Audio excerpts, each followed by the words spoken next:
വർഷങ്ങൾ.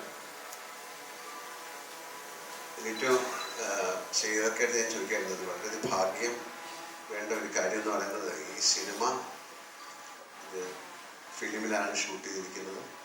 ഞാൻ ചോദിച്ചത് എങ്ങനെ കിട്ടി? കാര്യം ഇത് 24 വർഷം കഴിയുമ്പോഴത്തേക്ക് ഇങ്ങനൊരു സിനിമ ചിലപ്പോൾ ലാബിൽ നിന്നൊക്കെ നഷ്ടപ്പെട്ടു പോവാം.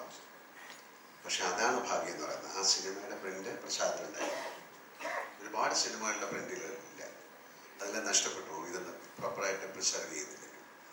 അപ്പം അതിൽ നിന്ന് തന്നെ ഈ സിനിമയ്ക്ക് എന്തോ ഒരു ഭാഗ്യമുണ്ടെന്ന് ഞാൻ വിശ്വസിക്കുന്നു. ഇതിൽ പറയുന്നത് ആർക്കോ ആരോടോ എന്തോ പറയാനുണ്ട്. പക്ഷെ ഇപ്പം ഞങ്ങൾ മനസ്സിലാക്കുന്നു, ഞങ്ങൾക്ക് നിങ്ങളോട് എന്തോ പറയാനുണ്ട്. ഈ സിനിമ അത്രയും എനിക്ക് ഏറ്റവും ഇഷ്ടപ്പെട്ട ഒരു സിനിമകളിലൊന്നാണ്. ആസ് ആൻ ആക്ടർ ഇപ്പോഴും ഞാൻ ഇടയ്ക്ക് ഇരുന്ന് ഇതിൻ്റെ സിനിമകളിലെ പാട്ടുകൾ കാണാറുണ്ട്. എന്തൊരു മഹാനുഭാവനുമായാലും മറ്റു പാട്ടുകളൊക്കെ ഞാൻ കാണാറുണ്ട്. ഇതിൽ എൻ്റെ കൂടെ അഭിനയിച്ചിരിക്കുന്ന ആൾക്കാരെ ഞാനിപ്പോൾ ഓർക്കുകയാണ്. ജയപ്രദ, വിജയലക്ഷ്മി, മുരളിച്ചേട്ടൻ, മുരളി, ഒരുപാട് പേര്, അവരെയൊക്കെ ഞാൻ ഓർക്കുന്നു. എന്തുകൊണ്ട് ഈ സിനിമ ഓടിയില്ല എന്ന് പറഞ്ഞു കഴിഞ്ഞാൽ, ഇപ്പോൾ അദ്ദേഹം പറഞ്ഞ പോലെ ഇത് കാലം തെറ്റി വന്ന സിനിമ എന്നൊന്നും പറയുന്നില്ല. എന്തെങ്കിലും കാരണം കാണും. അന്ന് ആർക്കും എന്തോ ആരോടോ പറയാനുള്ളതെന്ന് മനസ്സിലായിട്ടുണ്ടാവില്ല. തീർച്ചയായിട്ടും ഞാൻ ശിവയോട് ചോദിക്കായിരുന്നു, നമുക്ക് ഒരു സിനിമ ഒരു പക്ഷേ മറ്റ് സിനിമകളുടെ കൂടെ ഇറങ്ങിയത് കൊണ്ടായിരിക്കാം, അല്ലെങ്കിൽ ആ സിനിമയുടെ ഒരു പേസ് ആൾക്കാരിലേക്ക് എത്താൻ സാധിക്കാത്തത് കൊണ്ടായിരിക്കാം. പക്ഷെ അന്ന് ഈ സിനിമ കണ്ടപ്പോൾ എല്ലാം അത്ഭുതമായിരുന്നു. അതിൻ്റെ സൗണ്ട് ആയാലും മ്യൂസിക് ആയാലും ക്യാമറ ആയാലും എല്ലാം. പിന്നെ എന്തുകൊണ്ട് ഓടിയില്ല? എത്രയോ വലിയ സിനിമകൾ, നല്ല സിനിമകൾ ഓടാതിരുന്നിട്ടുണ്ട്. അത് എന്തുകൊണ്ടെന്ന് ചിന്തിക്കാൻ പോയാൽ അതിനൊരു കറക്റ്റായിട്ടുള്ള പ്രോപ്പർ ആൻസർ ഒരുപാട് കാരണങ്ങളുണ്ടാവും.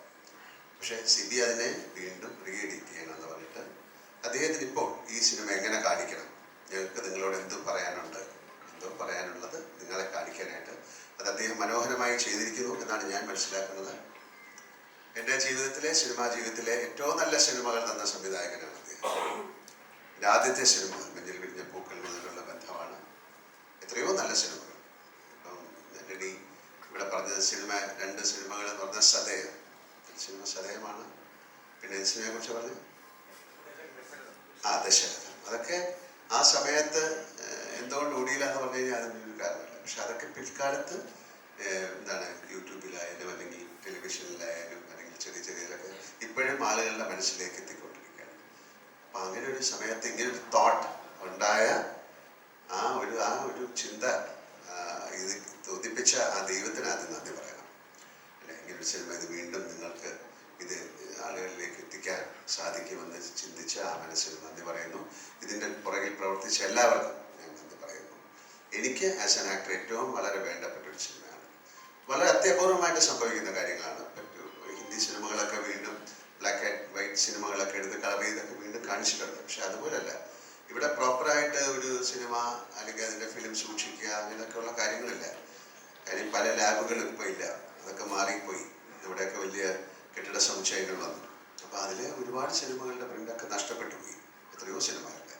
പക്ഷേ ഇത് അവിടെ ഇരുന്നത് വീണ്ടും ഈ സിനിമ കേരളത്തിലെ പ്രേക്ഷകർ അല്ലെങ്കിൽ ലോകത്തിലുള്ള മലയാളികൾ കാണണം, അല്ലെങ്കിൽ മറ്റു ഭാഷകളിലുള്ള ആൾക്കാർ കാണണം എന്നുള്ള അതിൻ്റെ അകത്തുള്ളൊരു ആഗ്രഹം ഈ സിനിമയ്ക്കുണ്ടെന്ന് ഞാൻ വിശ്വസിക്കുന്നു.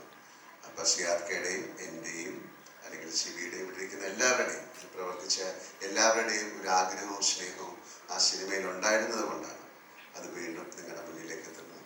ആ സിനിമയ്ക്ക് എല്ലാ ഭാവുകങ്ങളും ഞാൻ നേരുന്നു. ഞാനും അതിൻ്റെ ഒരു ഭാഗമാണ്.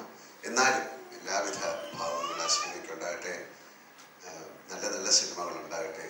അത്തരം സിനിമകൾ കാണാൻ നല്ല പ്രേക്ഷകരുണ്ടാകട്ടെ. ആ സിനിമകളിലൊക്കെ അഭിനയിക്കാൻ ഞങ്ങൾക്കും ഭാഗ്യമുണ്ടാകട്ടെ. Thank you very much.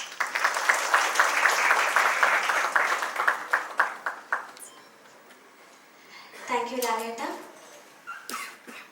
So next